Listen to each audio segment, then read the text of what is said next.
समय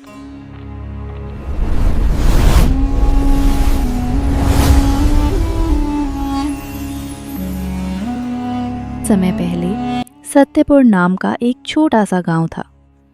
गांव चारों तरफ से हरे भरे खेतों और पेड़ों से घिरा हुआ था।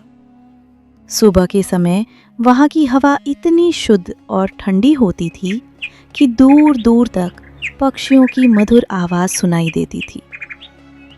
इसी गांव में दो पड़ोसी रहते थे, मोहन और सोहन। मोहन एक बहुत मेहनती, शांत और ईमानदार इंसान था। गांव के लोग उसकी सादगी और मेहनत की मिसाल देते थे। वो रोज सुबह सूरज उगने से भी पहले उठ जाता था। उस दिन भी जब आसमान में नीलिमा फैल रही थी और पक्षी अपने घोंसलों से निकलकर चहचहाने लगे थे, मोहन अपने घर के आंगन में खड़ा आसमान की ओर देख रहा था। सुनते हो मोहन जी, इतना सुबह सुबह खेत जा रहे हो? पहले थोड़ा नाश्ता तो कर लो। गौरी, अभी खेत में बहुत काम है। धूप तेज होने से पहले हल चला लूं, फिर आराम से खाना खा लूंगा। आप हमेशा काम की ही सोचते रहते हो। थोड़ा अपने शरीर का भी ध्यान रखा करो। मेहनत करने से शरीर और मजबूत होता है। इतना कहकर मोहन अपने कंधे पर हल उठाकर खेत की ओर चल पड़ा।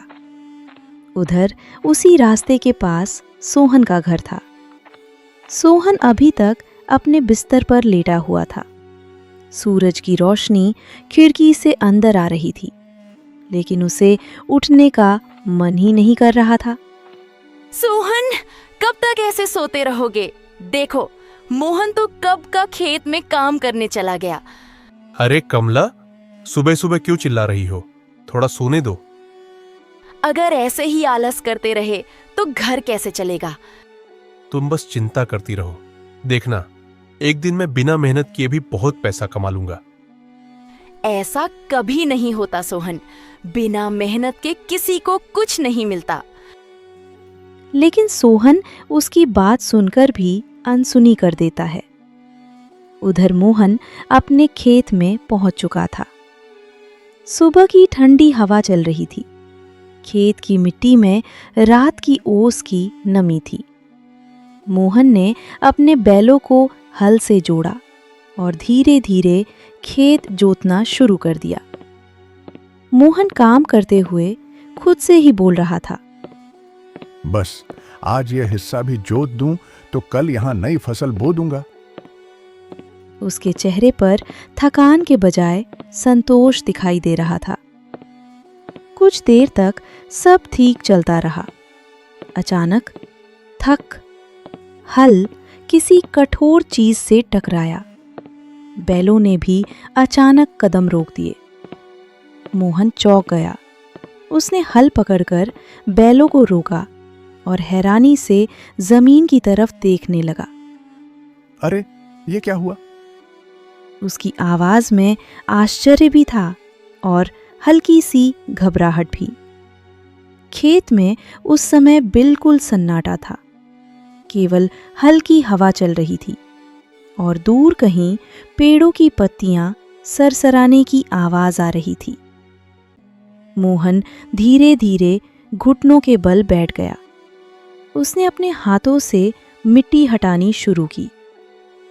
जैसे जैसे वो मिट्टी हटाता गया, जमीन के अंदर से कुछ गोल सा आकार दिखाई देने लगा। मोहन के चेहरे पर उत्सुकता साफ दिखाई दे रही थी। लगता है जमीन के नीचे कोई पुरानी चीज दबाई हुई है। उसने और तेजी से मिट्टी हटाई। कुछ ही पलों में मिट्टी के अंदर से एक पुराना मिट्टी का घड़ा दिखाई देने लगा। घड़े पर समय की मार साफ दिखाई दे रही थी। उस पर मिट्टी जमी हुई थी और उसका रंग भी फीका पड़ चुका था। मोहन ने धीरे से उस घड़े को दोनों हाथों से पकड़कर बाहर निकाला। घड़ा थोड़ा भारी लग रहा था। मोहन ने उसे हाथ में उठाकर ध्यान से देखा और हैरानी से बोला, ये घड़ा यहाँ कैसे आ गया? मैंने तो इस खेत में पहले कभी इसे नहीं देखा। उसका दिल थोड़ा तेज धड़कने लगा। उसने चारों तरफ नजर दौड़ाई। खेत में दूर दूर तक कोई दिखाई नहीं दे रहा था। केवल उसके बैल खड़े थे, जो चुपचाप उसे देख रहे थे। मोहन ने धीरे धीरे घड़े के ऊपर जमी हुई मिट्टी को साफ किया। फिर उसके मन में कई तरह के विचार चल रहे थे। कहीं इसमें कोई पुरानी चीज तो नहीं, या शायद किसी ने बहुत साल पहले इसे यहाँ छिपा दिया हो। और अगले ही पल घड़े के अंदर से चमकती हुई सोने की रोशनी सी फैल गई। मोहन की आंखें आश्चर्य से फैल गईं। उसने घड़े के अंदर झांक कर देखा और अचानक उसके मुंह से निकल पड़ा, अरे, इसमें तो सोने के सिक्के हैं। वो कुछ पल तक बिल्कुल चुप बैठा रह गया। उसने कांपते हाथों से एक सिक्का उठाया और ध्यान से देखने लगा। सिक्का सचमुच सोने का था। सूरज की रोशनी पड़ते ही वो चमकने लगा। मोहन के मन में कई तरह के विचार आने लगे। उसने गहरी सांस ली और धीरे से खुद से बोला, हे भगवान, ये तो बहुत बड़ा खजाना है। कुछ क्षणों तक वो वहीं बैठा सोचता रहा। उसके चेहरे पर लालच नहीं था, बल्कि उलझन और जिम्मेदारी का भाव था। यह खजाना मुझे जरूर मिला है, लेकिन यह मेरा नहीं भी हो सकता। शायद किसी ने इसे सालों पहले यहाँ छिपाया होगा। उसने फिर सिक्कों की ओर देखा और गंभीर स्वर में कहा, अगर यह किसी का है और उसे वापस मिल जाए तो उसे कितनी खुशी होगी। नहीं, मुझे यह बात गांव के सरपंच को जरूर बतानी चाहिए। वही सही फैसला करेंगे। उसने सावधानी से सिक्कों को फिर से घड़े के अंदर रखा। मोहन ने घड़े को उठाकर अपने पास रखा और कुछ देर तक शांत बैठा रहा। उसे इस बात का संतोष था कि वह सही फैसला करने जा रहा है, लेकिन उसे यह पता नहीं था कि इस समय कोई और भी उसे देख रहा था। पास वाले खेत में काम कर रहा सोहन दूर से यह सब देख रहा था। जब उसने मोहन के हाथ में घड़ा और उसके अंदर चमकते सिक्के देखे तो उसकी आंखें लालच से चमक उठी। अरे वाह, ये तो सच में खजाना है। उसने लालची नजरों से घड़े की तरफ देखते हुए कहा, अगर ये घड़ा मेरे हाथ लग जाए तो मेरी किस्मत ही बदल जाएगी। उसके चेहरे पर एक चालाक मुस्कान आ गई। अब उसके मन में एक ही विचार घूम रहा था, इतने सारे सोने के सिक्के, अगर ये सब मेरे पास होते तो मुझे कभी काम करने की जरूरत ही नहीं पड़ती। मैं बड़ा घर बना लेता, अच्छे कपड़े पहनता और गांव में सबसे अमीर आदमी बन जाता। और यहीं से कहानी में लालच और ईमानदारी की असली परीक्षा शुरू होने वाली थी। सोहन की आंखों में सपनों की चमक तो थी, लेकिन उन सपनों के पीछे लालच छिपा हुआ था। उसने फिर मोहन की तरफ देखा। मोहन बड़े ध्यान से घड़े को बंद कर रहा था और उसे संभाल कर उठा रहा था। लेकिन अगर मोहन यह खजाना पंचायत को दे देगा तो फिर मुझे इसमें से कुछ भी नहीं मिलेगा। अब उसके मन में चालाकी भरे विचार आने लगे। वह सोचने लगा, नहीं, मुझे कुछ करना होगा। किसी भी तरह यह खजाना मुझे ही मिलना चाहिए। सोहन ने तय किया कि वह शाम को मोहन से बात करेगा और किसी तरह उसे समझाने की कोशिश करेगा। शाम का समय शाम होते होते गांव का माहौल शांत हो गया था। लोग अपने अपने काम से घर लौट रहे थे। आसमान में हल्की लालिमा फैल चुकी थी और दूर कहीं गायों की घंटियों की आवाज़ सुनाई दे रही थी। सोहन धीरे धीरे चलते हुए मोहन के घर की ओर बढ़ रहा था। उसके मन में कई तरह के विचार चल रहे थे। मुझे बहुत संभल कर बात करनी होगी। अगर मैं सीधे खजाने की बात कर दूंगा तो मोहन शक कर सकता है। वह हल्की मुस्कान बनाकर मोहन के घर के दरवाजे पर पहुंचा। दरवाजे के पास मोहन आंगन में बैठा हुआ था। वह दिन भर की मेहनत के बाद थोड़ा आराम कर रहा था। अरे मोहन भाई। अरे सोहन भाई, आइए आइए। कैसे आना हुआ? सोहन अंदर आया और आंगन में बैठ गया। उसके चेहरे पर दोस्ती भरी मुस्कान थी, लेकिन दिल के अंदर लालच भरा हुआ था। कुछ पल तक वो इधर उधर की बातें करता रहा, फिर धीरे से असली बात पर आया। अरे मोहन भाई, सुना है तुम्हें खेत में कोई घड़ा मिला है? मोहन ने बिल्कुल सरल और शांत स्वर में जवाब दिया। हाँ भाई, मिला तो है। आज सुबह हल चलाते समय मिट्टी के नीचे दबा हुआ था। सोहन की आंखें चमक उठीं, लेकिन उसने अपने चेहरे पर सामान्य भाव बनाए रखे। अच्छा, सच में? फिर उसके अंदर क्या निकला? मोहन ने बिना किसी छिपाव के साफ साफ कहा। उसके अंदर कुछ पुराने सोने के सिक्के हैं। ये सुनते ही सोहन का दिल तेज धड़कने लगा, लेकिन उसने अपनी खुशी छिपाते हुए कहा। अरे वाह, ये तो बहुत बड़ी बात है। फिर उसने चालाकी से पूछा। तो अब तुम क्या करने वाले हो उस खजाने का? मैं उसे पंचायत को देने वाला हूं। सोहन थोड़ी देर के लिए चौंक गया। उसने आश्चर्य से पूछा। क्या, पंचायत को? हाँ भाई, हो सकता है वह किसी का खोया हुआ सामान हो। अगर किसी ने सालों पहले उसे यहाँ छिपाया हो और अब भी उसका मालिक उसे ढूंढ रहा हो, तो उसे वापस मिल जाना चाहिए। मोहन की आवाज में ईमानदारी और सच्चाई साफ झलक रही थी, लेकिन ये बात सुनकर सोहन के चेहरे की मुस्कान थोड़ी फीकी पड़ गई। उसके मन में फिर से लालच जाग उठा। वो मन ही मन सोचने लगा। मोहन कितना भोला है, इतना बड़ा खजाना होते हुए भी उसे दूसरों को देने की सोच रहा है। अरे मोहन, तुम भी कितने भोले हो। जो चीज तुम्हें मिली है वह तुम्हारी ही तो हुई। आखिर वह तुम्हारे ही खेत में मिली है, फिर तुम उसे दूसरों को क्यों देना चाहते हो? उसकी आवाज में दोस्ती का लहजा था, लेकिन उसके शब्दों के पीछे लालच साफ छिपा हुआ था।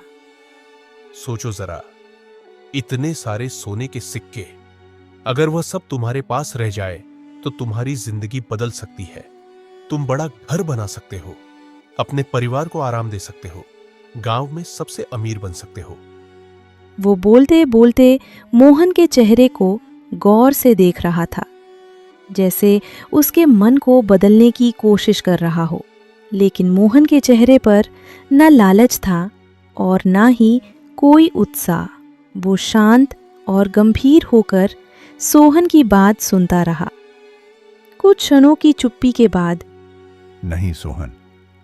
उसकी आवाज बहुत शांत थी, लेकिन उसके शब्दों में दृढ़ता साफ महसूस हो रही थी। अगर वह किसी का हक हुआ तो मुझे उसे लौटाना चाहिए। हमारा हक वही होता है जो हम अपनी मेहनत से कमाते हैं। किसी और की चीज अपने पास रखना मुझे सही नहीं लगता। मोहन की बात सुनकर सोहन कुछ पल के लिए चुप हो गया, लेकिन उसके मन में ये बात चुभ गई। उसके चेहरे पर हल्की सी मुस्कान थी, पर अंदर ही अंदर उसका दिल जलन और लालच से भर चुका था। वो मन ही मन सोचने लगा। मोहन कितना मूर्ख है, इतना बड़ा खजाना होते हुए भी उसे दूसरों को देने की सोच रहा है। उसके मन में एक खतरनाक विचार पैदा होने लगा। सोहन ने उठते हुए, ठीक है मोहन भाई, जैसा आपको सही लगे वैसा करो। मैंने तो बस यूं ही कह दिया था। कोई बात नहीं सोहन भाई, तुम्हारी सलाह भी जरूरी है। कुछ देर बाद सोहन वहां से चला गया, लेकिन जाते समय उसके चेहरे पर एक अजीब सी मुस्कान थी। उसके मन में अब एक ही विचार घूम रहा था। अगर मोहन यह खजाना मुझे खुद नहीं देगा तो मुझे इसे किसी और तरीके से लेना होगा। गांव के ज्यादातर घरों में दिए बुझ चुके थे और लोग गहरी नींद में सो चुके थे। आसमान में आधा चांद चमक रहा था और उसकी हल्की रोशनी पूरे गांव पर पड़ रही थी। मोहन का घर भी शांत था। अंदर उसके परिवार के लोग सो रहे थे। उधर सोहन चुपचाप मोहन के घर के पीछे खड़ा था। उसका दिल तेजी से धड़क रहा था। वो बार बार इधर उधर देख रहा था कि कहीं कोई उसे देख तो नहीं रहा। बस थोड़ा सा साहस करना है। अगर मैं वह घड़ा ले जाऊं तो किसी को पता भी नहीं चलेगा। इतने सारे सोने के सिक्के, अब वे सब मेरे होंगे। उसकी आंखों में लालच साफ दिखाई दे रहा था। वो धीरे धीरे दीवार के सहारे अंदर जाने लगा। उसके कदम बहुत हल्के थे, जैसे वो कोशिश कर रहा हो कि जरा सी भी आवाज ना हो। लेकिन जैसे ही वो आंगन के अंदर कदम रखने ही वाला था, अचानक अंधेरे में से एक गंभीर आवाज सुनाई दी। सोहन, तुम यहाँ क्या कर रहे हो? ये आवाज सुनते ही सोहन का शरीर जैसे कांप उठा। उसका दिल जोर जोर से धड़कने लगा। मोहन की आंखों में गुस्सा नहीं था, लेकिन गहरी गंभीरता जरूर थी। सोहन के चेहरे का रंग उड़ गया। मैं तो बस। लेकिन उसकी आवाज गले में ही अटक गई। कुछ क्षणों तक दोनों के बीच गहरा सन्नाटा छाया रहा। फिर मोहन धीरे धीरे उसकी तरफ बढ़ा और शांत स्वर में, सोहन भाई, चोरी करने से कभी सुख नहीं मिलता। उसकी आवाज में गुस्सा नहीं था, बल्कि दुख और समझाने का भाव था। मैंने तुम्हें अपना पड़ोसी और दोस्त समझा है। मुझे कभी उम्मीद नहीं थी कि तुम इस तरह रात में मेरे घर आओगे। यह सुनकर सोहन का सिर और भी झुक गया। उसे अपनी गलती का एहसास होने लगा। उसकी आंखों में शर्म साफ दिखाई दे रही थी। मुझसे गलती हो गई मोहन। मुझे लालच आ गया था। जब मैंने वह खजाना देखा तो मेरे मन में बस यही विचार आया कि किसी तरह वह मुझे मिल जाए। मैं जानता हूं कि मैंने बहुत गलत किया है। मुझे माफ कर दो। मोहन कुछ क्षण तक चुप खड़ा रहा। गलती इंसान से ही होती है सोहन, लेकिन सबसे बड़ी बात यह है कि इंसान अपनी गलती को समझे। इस खजाने का फैसला अब पंचायत करेगी। वही तय करेंगे कि इसके साथ क्या करना सही होगा। सोहन चुपचाप सिर झुकाकर खड़ा रहा। उसे समझ आ गया था कि उसके लालच ने उसे कितनी बड़ी गलती करने पर मजबूर कर दिया। अगली सुबह पूरे गांव में यह खबर फैल गई कि खेत में मिला खजाना और रात की घटना के बारे में पंचायत में फैसला होगा। गांव की चौपाल पर उस दिन असामान्य भीड़ थी। लगभग पूरा गांव वहां इकट्ठा हो गया था। सभी लोग खेत में मिले खजाने और रात की घटना के बारे में सुन चुके थे। हर किसी के मन में उत्सुकता थी कि आखिर पंचायत क्या फैसला करेगी। चौपाल के बीच में एक बड़ी चारपाई पर सरपंच जी बैठे थे। उनके चेहरे पर गंभीरता थी। उनके आसपास गांव के बुजुर्ग और कुछ सम्मानित लोग भी बैठे थे। मोहन और सोहन दोनों सामने खड़े थे। सोहन का सिर झुका हुआ था।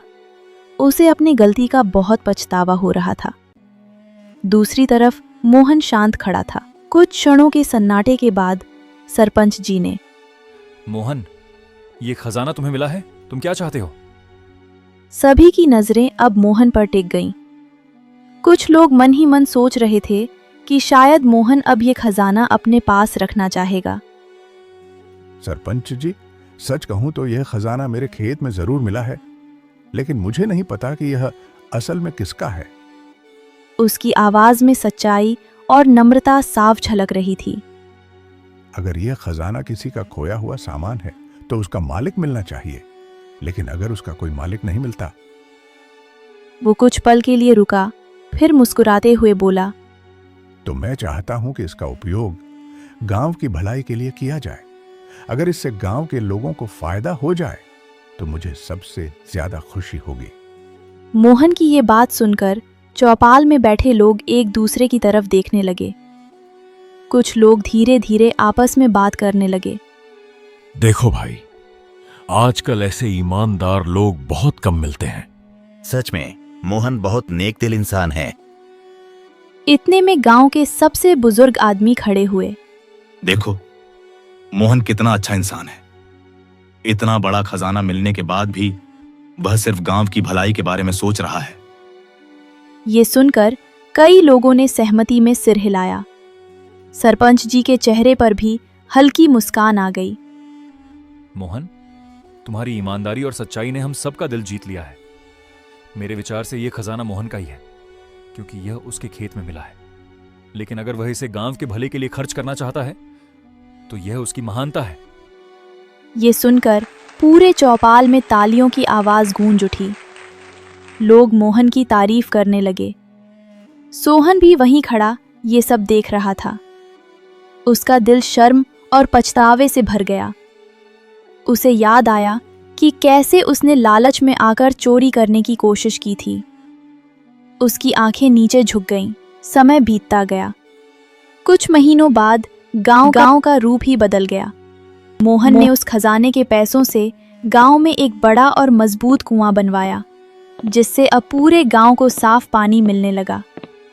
इसके अलावा उसने गांव के बच्चों के लिए एक छोटा सा स्कूल भी बनवाया, ताकि गांव के बच्चे पढ़ लिख कर अपना भविष्य बना सकें।